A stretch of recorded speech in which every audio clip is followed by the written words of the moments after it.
The new year brings new health goals and wealth goals. Protecting your identity is an important step. Your info is in endless places that could expose you to identity theft, leading to lost funds. LifeLock monitors millions of data points per second. If your identity is stolen, our restoration specialists will fix it, guaranteed, or your money back. Resolve to make identity health and wealth part of your New Year's goals with LifeLock. Save up to 40% your first year. Visit LifeLock.com/podcast. Terms apply. This is the Joe Concha Show. Joe Concha. Joe Concha. Joe Concha. 77 WABC. All right, Wednesday night, yo. In the New York City area. It's kind of warm today. I got to admit. Went for a little hike. Worked up a little sweat. When it's like 20 degrees with a wind chill for like the last 3 weeks, suddenly 40 feels like 70. So nice to see the snow melt.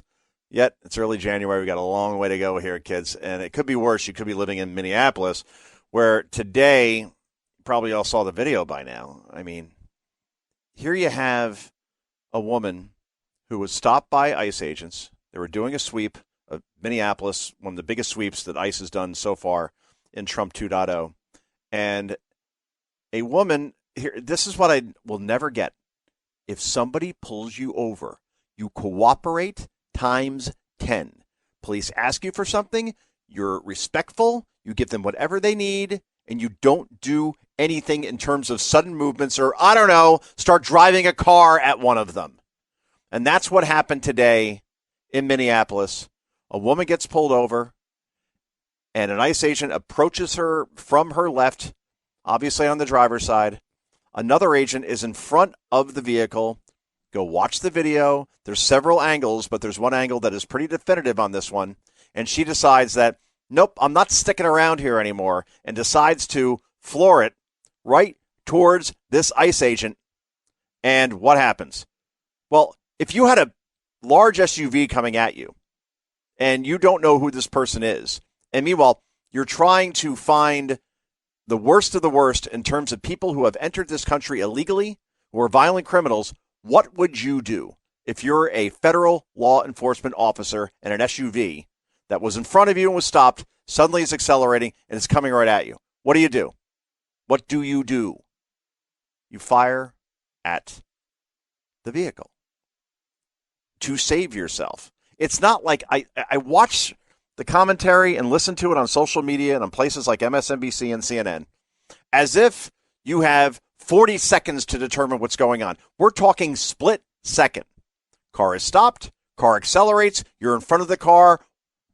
Your only reaction is to stop the car somehow. So you fire at it. This person should have cooperated. Either hands on the wheel, hands up. Obviously, turn the car off. Nope, couldn't do that. And as a result, unfortunately, this 37-year-old woman, we don't have her identified yet, is now deceased. And look, sorry about that. But again, you have to cooperate with whether it's a federal officer, whether it's a police officer, it does not matter. You do exactly what they say and no sudden movements, and certainly don't accelerate the car towards one of them, or else this is what's going to happen. Meanwhile, of course, Democrats have been praying for a situation like this, because then they could paint all of ICE as the Gestapo that they've been called, as the racists that they're called, as the secret police, as all these things, masked agents of Trump. Now they have their narrative, and liberal media will absolutely play along with this, despite video evidence to the contrary. Once again, it's just like Biden and the cheap fakes all over again. What you saw and what you see and hear with your own eyes, and hear with your own ears, well, we're going to tell you actually what happened. Don't believe yourself. This is what happened. An ICE agent obviously wanted to murder somebody in cold blood, an American citizen, just for kicks. That's the kind of commentary we're seeing from the left right now. And it's not just online. It's also from mayors like Jacob Frey of Minneapolis, who had this to say, and this is cut 9, guys, cut 9, about ICE after this happened, when he has no evidence, hasn't seen anything, just jumps to the usual rush to judgment as far as all ICE is bad. This guy obviously is guilty, and this woman is totally innocent, just driving along and got shot and killed. That's the narrative, and this is what the mayor of Minneapolis had to say. Cut 9, go. There's little I can say, again, that'll make this situation better, but I do have a message for our community, for our city, and I have a message for ICE. To ICE, get the out of Minneapolis. Oh, screw you. Screw you, dude. I mean, this is the same guy who literally wanted to defund the police in Minnesota after the 2020 riots, where literally a police station was burned to the ground, where you had $1 billion in damage because the stupid governor there, who almost became vice president of the United States, Goofy Tim Walz, wouldn't call in the National Guard, of which he was a member of at one point, for 4 days while the city burned, and this ridiculous mayor didn't do anything, lift a finger either, as well, by the way. Of course he's going to say, ICE, get the F out of Minneapolis. Oh, why? So you could allow Somalians to run the city instead, like you have to this point? This moron speaks in Somalian in half of his speeches to pander to this voting bloc, which at this point, you can't tell Minneapolis from Mogadishu.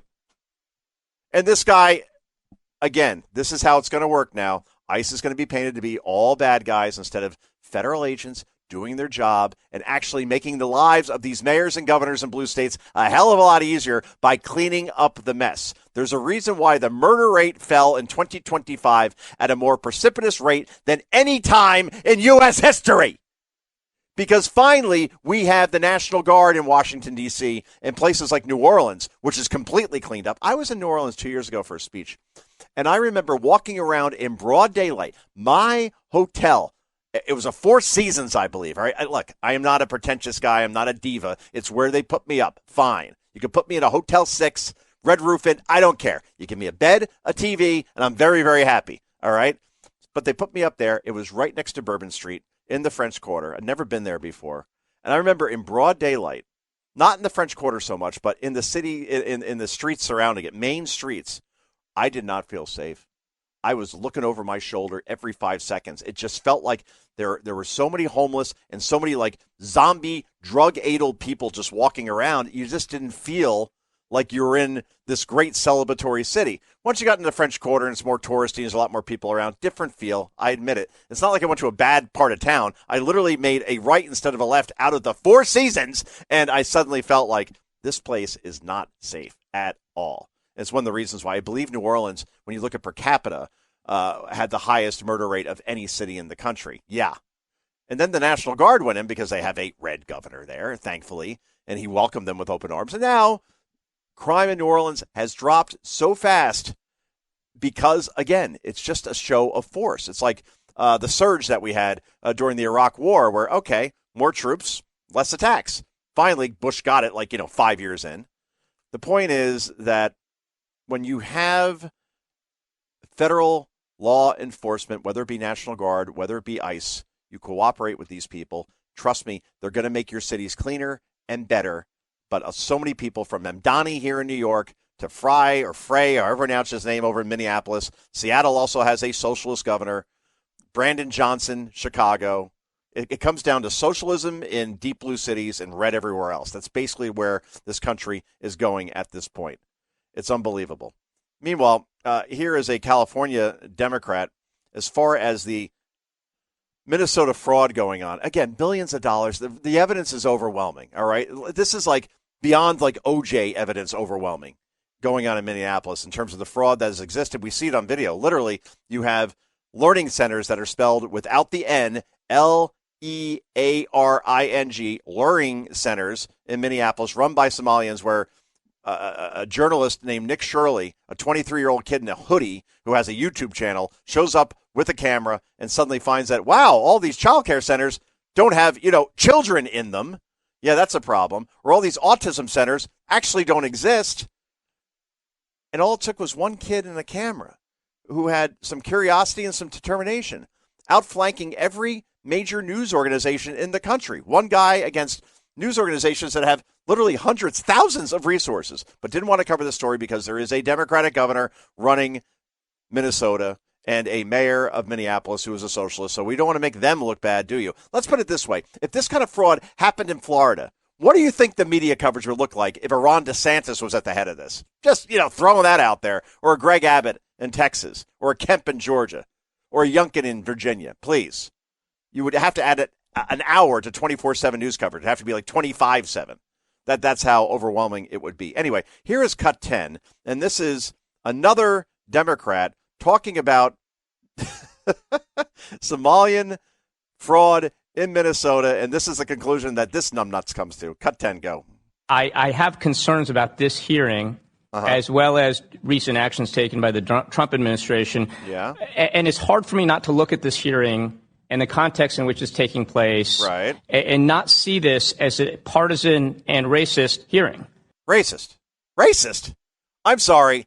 Did people, did Tim Walz not invite literally tens of thousands, hundreds of thousands of Somalians to come to his city because, hey, free health care, you're going to get a license, we're going to take care of you, even though, when you look at the way Somalia has engulfed Minnesota, and you say, maybe it's good for the community, diversity is always a good thing. Something like 57%, actually, you know what, I'm going to let cut 6 do the job here. This is Representative Brandon Gill. I don't want to steal his thunder. He does a masterclass here on Democrats defending bringing in boatloads, literally, of Somalians into the Minnesota/Minneapolis community. Here's the stats to end all stats. This is cut number 6. Go.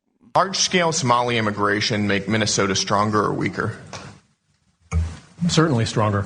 Certainly stronger. Do you know what percentage of Somali-headed households in Minnesota are on food stamps? No. 54%. Do you know what that number is for native Minnesota-headed households? Well, to be clear, a majority of the... It's 7%. There's a big difference between 54% and 7%, is there not? Excuse me, sir, could I... Yeah, it's about 47 percentage points. Again, a majority of Somalians in Minnesota are on food stamps. Do you think they're making the community better? Making the state better? Or are they living off your taxpayer dollars if you are a resident of Minnesota? You already got to live with the Twins. You got to live with the Vikings, the Wild, or whatever they are. Never should have left the North Stars. That's certainly for sure. All right, so bad times in Minnesota, and it's why, just like New York, Illinois, and California, guess what state has the highest exodus going out of the state? And it's not because of the weather.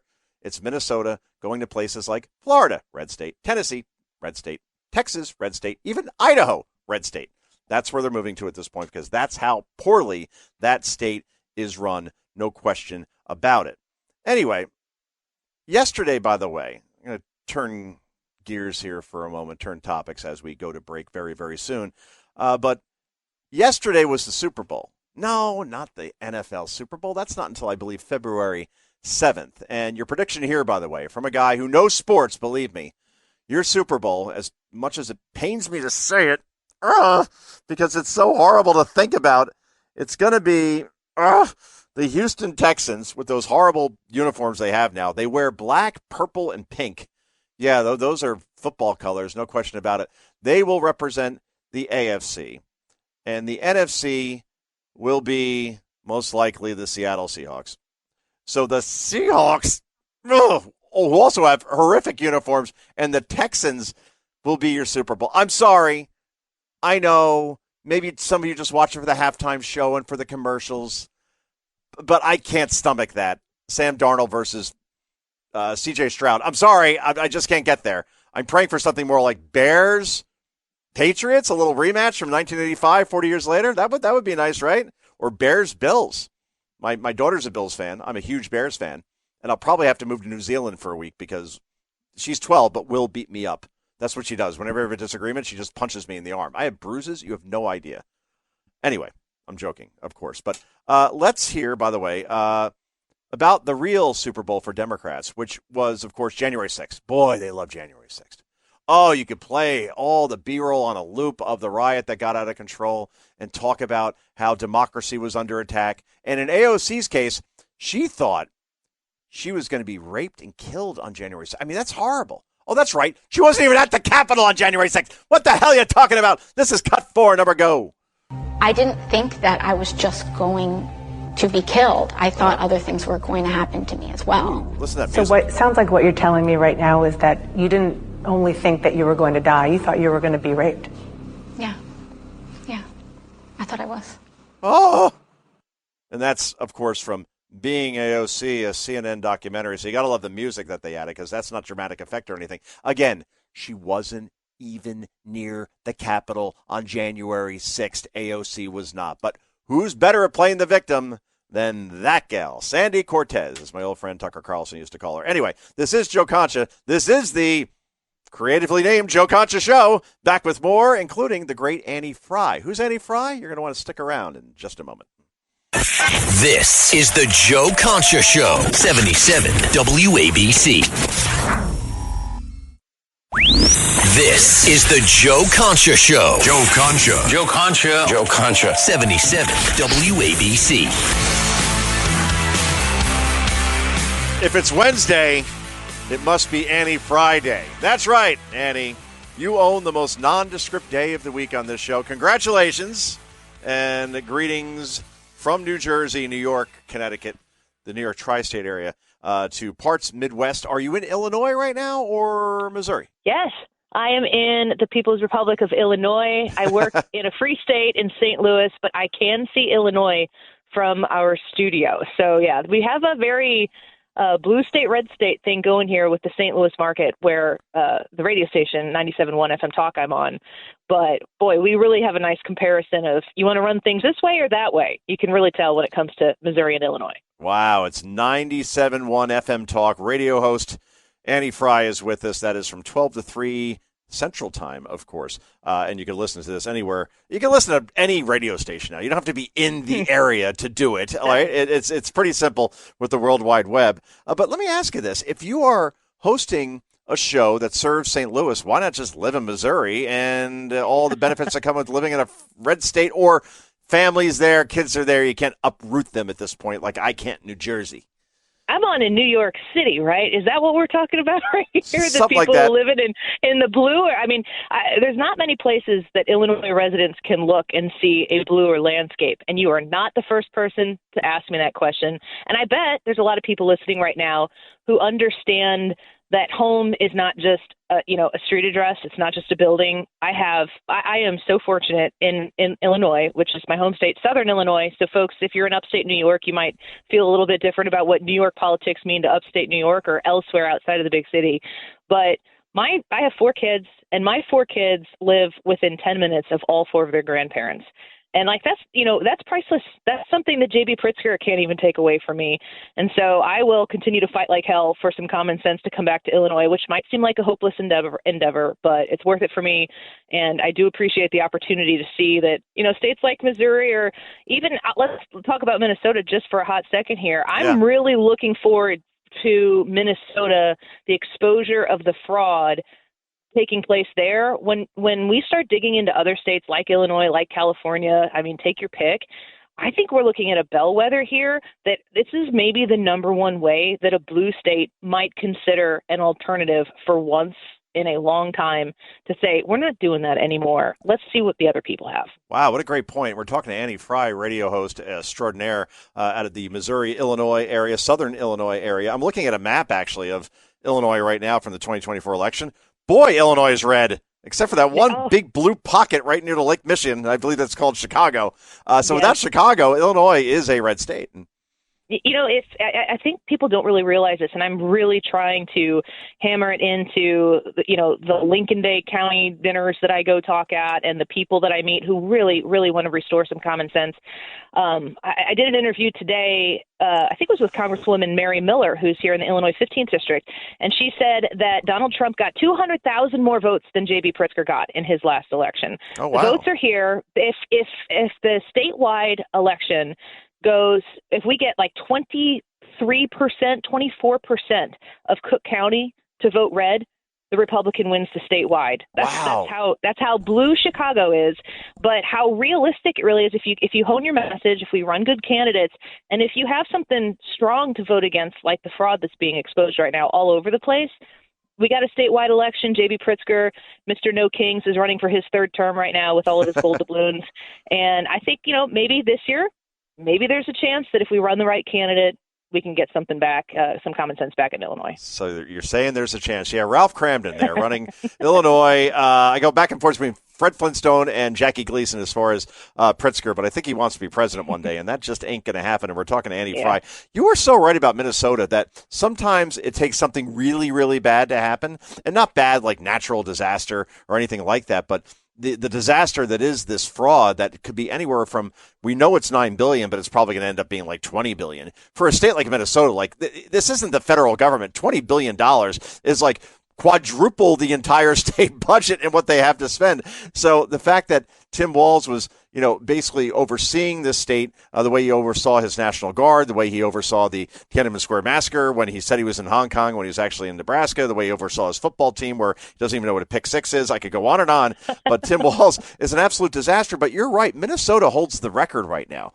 The blue state, the one blue state that has not voted Republican in a presidential election, no state, whether we're talking California, Illinois, New York, no state has gone longer than Minnesota, 1972. You got it all the way back to find Minnesota voting red, which means they voted for Carter twice, Mondale, Dukakis, Kerry, Gore. You want to name like the ridiculous candidates that they supported. Yeah, it's insane, right? So, yeah, maybe you're right. Maybe it is time. Walz drops out. I guess Amy Klobuchar may be running for governor now. We'll see. She's a train wreck as well, but not as goofy as Tim. In fact, here, I want to get your reaction to this, Annie, because we're going to play Cut 8 here, guys. Cut 8, because Tim Walz, right before the Somalian fraud broke, actually was doing music videos advertising the one product that he loves most. This is cut number 8. Go. I'm Tampon Tim, the people's friend. What? Free tampons for all the men. What? Daycare's full of kids. Well, kinda. What? But the money goes to my dear friends. Yes. From Somalia. Yes. I had not heard that. No. Billions gone astray. Kids, no one's there. Welcome to Tampon Tim's Daycare. Wow. Oh, no. Tampon Tim's Daycare. Would you leave your children with Tampon Tim, Annie? A rhetorical question. It is a Wednesday. This doesn't even have to be rhetorical. No, I would not. However, the thing about Tim Walz that I think that people really need to hone in on right now is only one of two things can be true, and I can't really think of many other alternatives. Either as the governor of Minnesota, he knew what was going on, or he didn't know what was going on. And I haven't figured out in my mind which one of those things is worse. That all of this fraud, that the government could be hemorrhaging taxpayer dollars left and right and not know about it or be aware of it and not stopping it. You're right about that. What is scarier? That Tim Walz, I'm going to go with didn't know what was going on.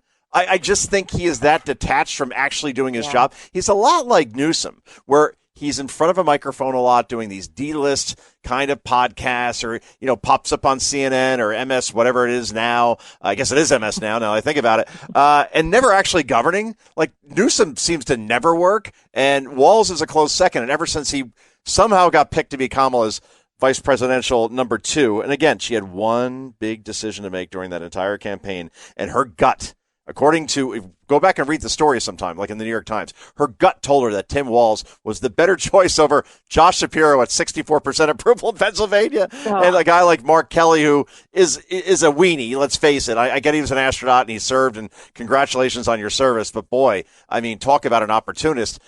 They were better choices, as horrible as that is, and Pete Buttigieg. But Buttigieg, apparently, according to her book, was too gay, and Shapiro was too damn Jewish. So let's take the goofy 80s sitcom dad that is Tim Walz. And think about this, Annie. Outside of a couple swing states, he could be one heartbeat from the presidency right now. Man, those are the most vice presidential jazz hands this country has ever seen before. We dodged a major bullet, that is certain. Yeah, a cannonball, like a Scud missile we avoided, I think, at this point. Forget bullet. And imagine Tim Walz, let's say he gets indicted and he actually goes to prison. Now, I never believe these things happen. Like Jim Comey probably should be in prison, right? And John Bolton probably should be in prison. And Nancy Pelosi, for all those stock trades, that she's outperforming the S&P 500 over the last 20 years by something like 600%. The Gordon Gekko of Congress. She should probably be in jail. It never happens. Like in the end, no one goes to jail. Hillary Clinton should be in jail. It doesn't happen. But if Tim Walz went to jail, Imagine having those jazz hands. That can't be good at an all-male prison. Maybe he could go to a women's prison. I don't know. That would fit. That would track, right? That would track. That's how the story ends. That's how the story ends. Thank you. Yes, meanwhile, so they had this Somali fraud hearing about Minnesota today, and this representative who, again, there's hundreds of people in Congress, so there are a lot of people you won't hear of outside of like Jasmine Crockett and AOC, who obviously are good at drawing attention to themselves. This is Representative Emily Randall. All right, guys, this is cut number 7, and this is this is her takeaway from the obvious fraud that's happening in Minnesota. And you would think that some lawmakers, even on the Democratic side, would care about this because obviously with COVID, this probably went on in every state because you could just hide and reallocate so much money under the radar. But here's cut number 7, and Emily Randall telling us exactly what we really should be focusing on. Cut 7, go. We can trot out all of the data that we want to create the sense that there is a bad guy. There is a bad group of people. There are folks who are not among us. There are folks who are other. They're Somali. We should spend a lot more time looking at ourselves, looking at American citizens, looking at white men. White men! Boom! There it is. It's not the Somalian community, which overwhelmingly engaged in this fraud and even sent a lot of this money back to terrorists in Somalia. Oh, no, Annie. It's about the white man, the cracker. Yeah, I don't think that we in 2026 now, I got to get that year right. In 2026, people do not have time for this crap anymore. They are going to continue to try, trot out this type of message where the faster they go to racism, the more they are screwed. The faster they try to snap to the color of somebody's skin, to categorize people by, when you see them, you know everything about them because you see their skin color, so you know their whole story. Sure. That is racist. They are being racist, and they go immediately to accusing other people of that with which they are to try to decoy the actual problem that is at hand. And everybody sees the big problem. Thank you, the patriot, I think, of our generation, Elon Musk, for allowing truth to exist on its own without having to be vetted by people who are in on the game. We get to know what's really going on right now. They can't cover it up. They can't red herring us into thinking, well, I don't want to get canceled by these people anymore. The truth is not a commodity at this point anymore because of Elon Musk and buying X or Twitter and making it X. That the faster any of these people go to the racist card, the more they are totally cooked.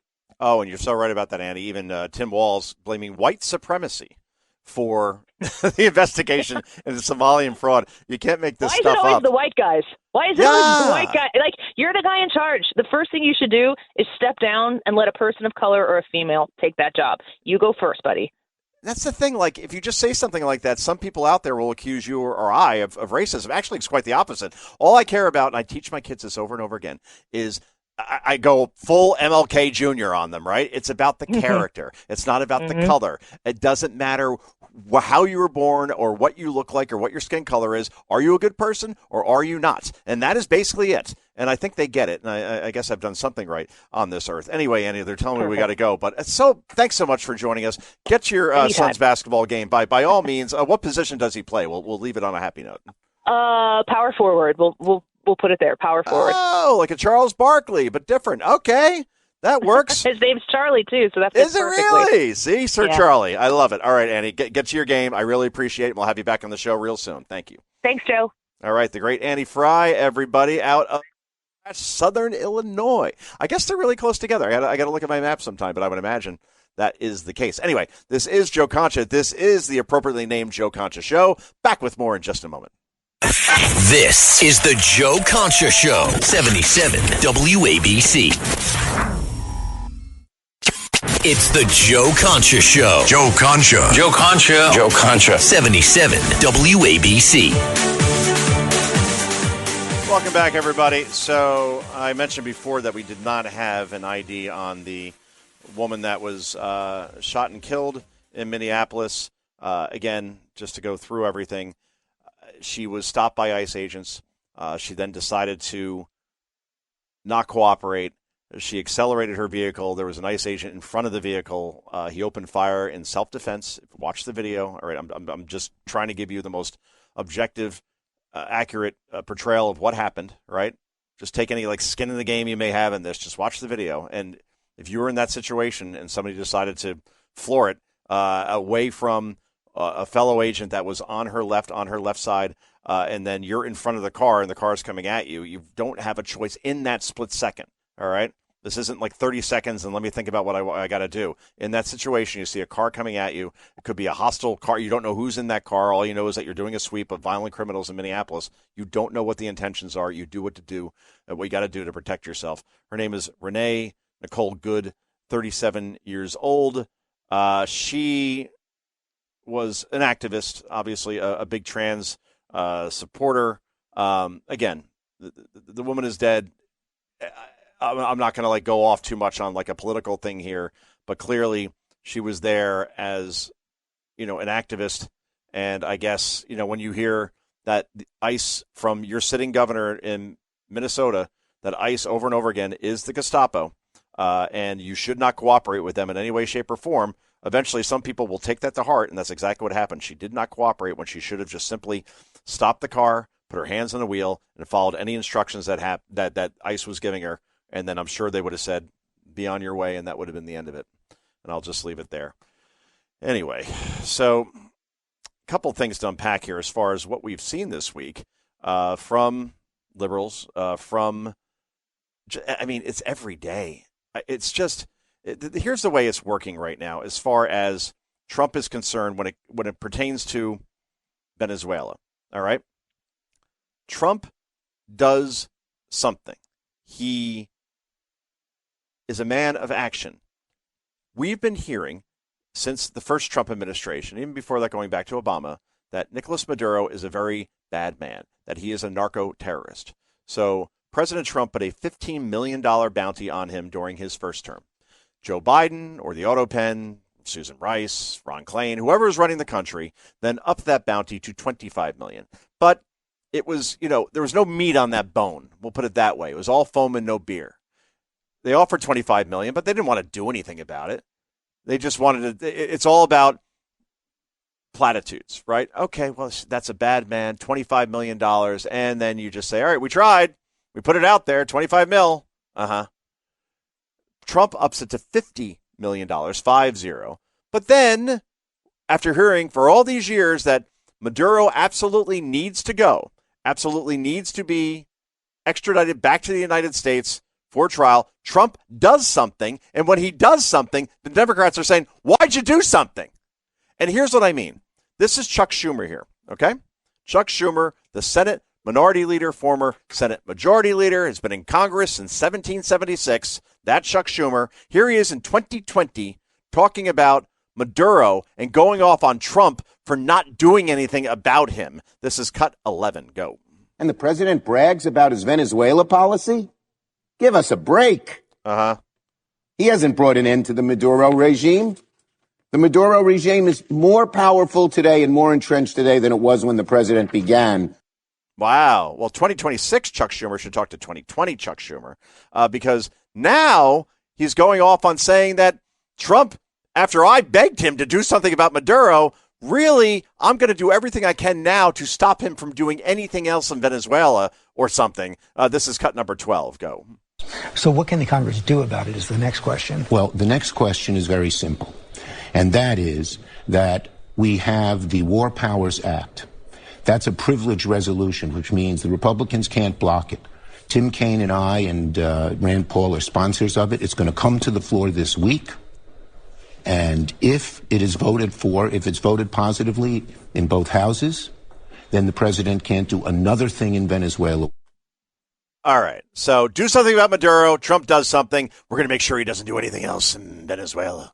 And this was wrong what he did and it was illegal. By the way, the War Powers Act, this so-called war was shorter than a Sopranos episode. It was less than, 3 minutes? U.S. Delta Forces, commandos, go into a heavily guarded military compound. That's where Maduro lived. They go in there, and within 3 minutes, not only find Maduro, read him his rights, which, again, you knew that if this didn't happen, that everybody from Jamie Raskin to Adam Schiff would be saying, well, Maduro, wasn't read his Miranda rights. Therefore, we got to think about if this was an illegal snatch and grab of the president of Venezuela, except he's not the president of Venezuela. European Union, Joe Biden, again, or whoever is running Joe Biden, all said that he was illegitimate, that he got crushed in the last election. I mean, boy, I thought that illegitimate presidents were bad, according to Democrats, right? Or talking about stolen elections, that's bad. But now I guess, somebody steals an election. Well, we probably should keep him there, even though we've been saying for years that we should get him out of there, out of power. What he's done to Venezuela, 8 million people have fled Venezuela from within that country. The probably the biggest humanitarian crisis of the modern era in any country. And Trump does something about it, and Democrats are saying, what are you doing something about it? That's pretty insane. And then you have Chris Murphy, who may be worse than Schumer, which is hard to do. But this idiot from Connecticut, senator, who also really, really wants to be president, he goes on with, of course, CNN, and talks about how, well, these fishing boats weren't bringing drugs to the United States. They were never coming here. They were bringing drugs to Europe. Have you seen the boats, Senator? You think that a boat from friggin' Venezuela can go all the way across the Atlantic and north to Europe, which would probably take weeks? Those little fishing boats, as you called them at one point, they're going to Europe? I can't even get my head around that. But look, this is what Democrats do.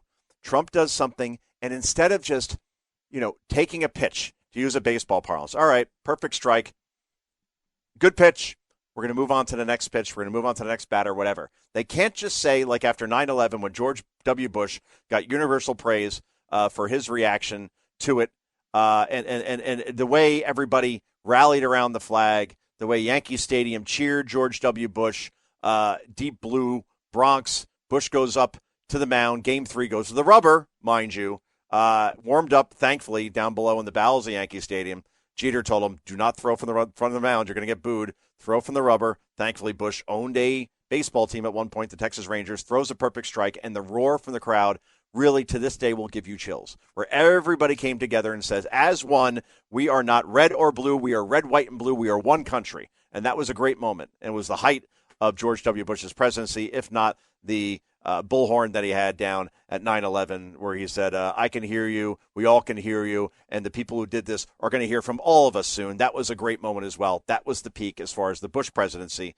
But you get the feeling that if another 9/11 happened, that we'd be hearing from Democrats about how Trump should have prevented it from happening, how he may have let it happen. It would just be horrible. It would be a 50-50 kind of proposition where they would take the side of the enemy like they're doing with Maduro here.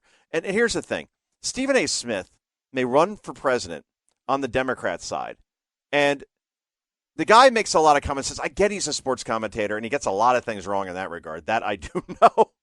But I like his honesty, or at least his authenticity. And here's cut 3, guys, because here is Stephen A. just going through common sense around this and why Democrats just can't congratulate the president and be on board with something they supported for a long time, and that is taking out Maduro. This is cut 3. Go. You got a bounty on his head, and the Biden administration had a bounty on his head, and then another $50 million bounty on his head, 15 to 25 to 50. Once you got his ass, that's not something to be complaining about, because everybody was in on it. Yep. Everybody was cool with it. If you're cool with the bounty, you got to be cool with the capture. And not an American soldier died? Not one? Not an American citizen got harmed? Not one? Not one? Not one. Come on now. I mean, the guy makes sense, right? Not one U.S. service member was lost. About 100 Venezuelan/Cuban security forces were. And, oh, by the way, Democrats and Republicans have been saying we should do this forever, and now this is a bad thing? You wish you could hear that more. And only John Fetterman is the only one who gave the U.S. military credit and gave Trump credit for this. Otherwise, every single other Democrat has just gone off on this, thinking that they're on the right side of this. And trust me, they are not. Washington Post, a poll that came out today. Again, the Post is not a bastion of conservative sentiment in any way, shape, or form. 50% of Americans support putting Maduro on trial for narco-terrorism. Just 14% disapprove. including only 24% of Democrats disapprove. So Republicans and most Democrats agree that bringing Maduro here, putting him on trial, giving him the Noriega/El Chapo treatment and putting him away for life, yes, that is the way to go here, and the world is a better place as a result. And ask any Venezuelan who either escaped Venezuela or in Venezuela itself, this is a great thing that happened. Yet Democrats, nope, we're going to swing at this bad pitch too and resist Trump because that's all they know. They don't do a thing to make the lives better of anybody in this country. Seriously, when was the last time you heard one positive proposal from them? Outside of raise the minimum wage, which is bad for small businesses, which is, we got to expand the Obama subsidies on Obamacare. Oh, right, because that worked. Just throw more money at the problem as premiums and health insurance costs continue to skyrocket through the roof. Yeah, that's a solution. They don't have solutions. It's either throw money at the problem or give away free stuff. They will not go out on a limb in any way, shape, or form and offer up something of actual common sense that is tangible that can actually make the lives better for their constituents. And there's enough stupid people out there that believe it. I give you Zohran Mamdani as a direct example of that. Anyway, this is Joe Concha. This is the Joe Concha Show. We wrap this puppy up in just a moment. This is the Joe Concha Show, 77 WABC. It's the Joe Concha Show. Joe Concha. Joe Concha. Joe Concha. 77 WABC. All right, everybody. Do you realize that it was 26 years ago that Bill Belichick, all right, who currently is dating like a 20-something-year-old girl at like age 70-something. I mean, that's my plan, but I thought I would come up with it first, like if my wife were to, leave me for a personal trainer, Jacques, I'd be like, all right, well, I'm single. I guess I, need to start dating again. I guess the plan would be when I eventually reach 70 that you got to go with I think her name's Jordan Hudson, right? She's 5 years old. And now Bill's like, screw it. I'll go back to the University of North Carolina and be like Rodney Dangerfield and back to school, right? I mean, he's back on campus. He's dating a girl who looks like she should be walking out of a sorority. I mean, it's quite the life for Belichick. But at one point, believe it or not, again, 26 years ago, Bill Belichick was the coach of the New York Jets. Now, he never coached a game.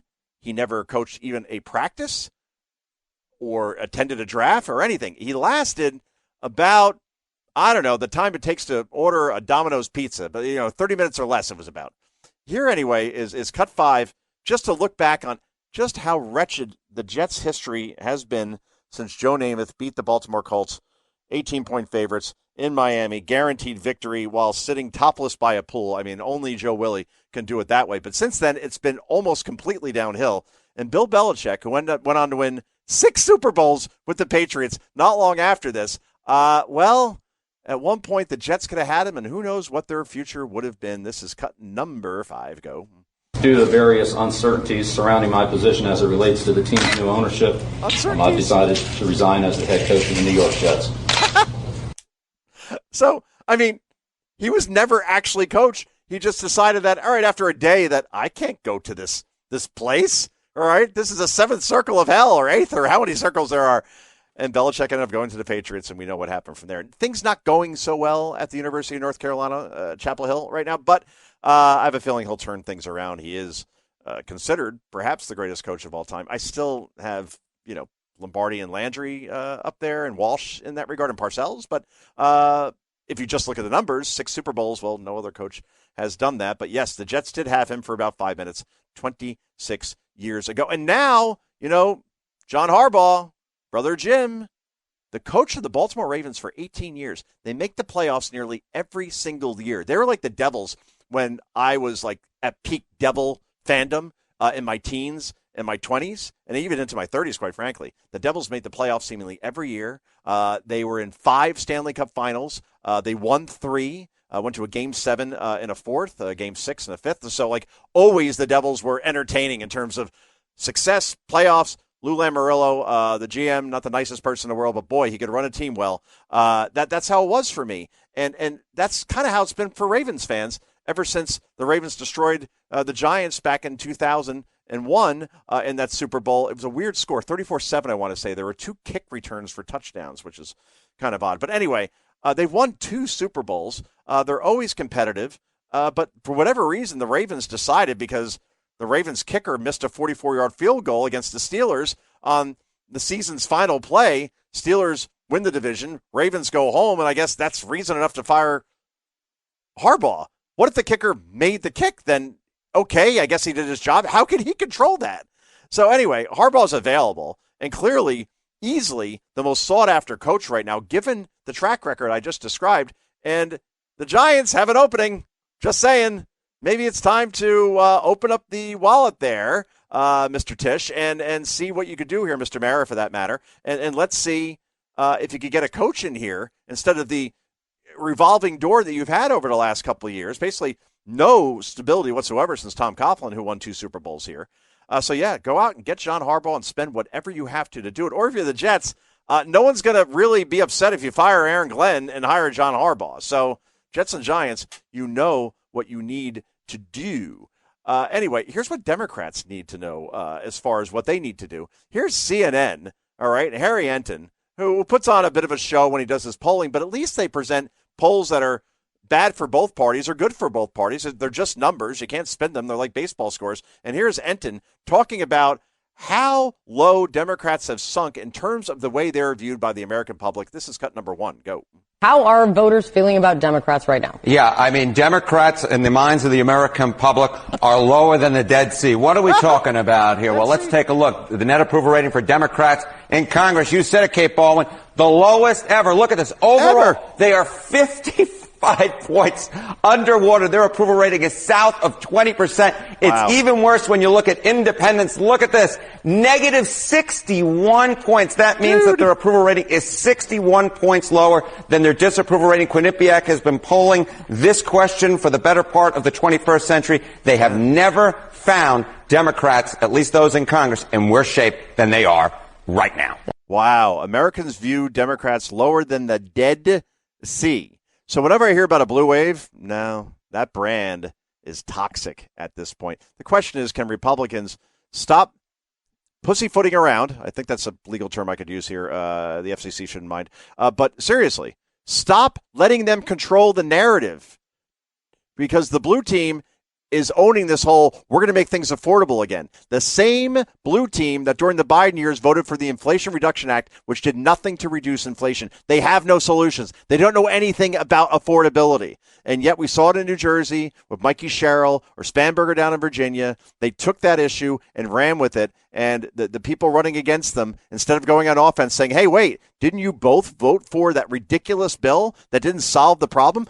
Didn't you say that Biden's inflation above 9% was, I don't know, transitory? Then the Putin price hike? Then, Americans don't understand how good they have it? They all made those arguments because they, again, like I said last segment, they don't have any solutions. You think these people know how to run an economy? Of course not. They could have run a lemonade stand. So if you're a Republican, you say, do you like the Trump tax cuts?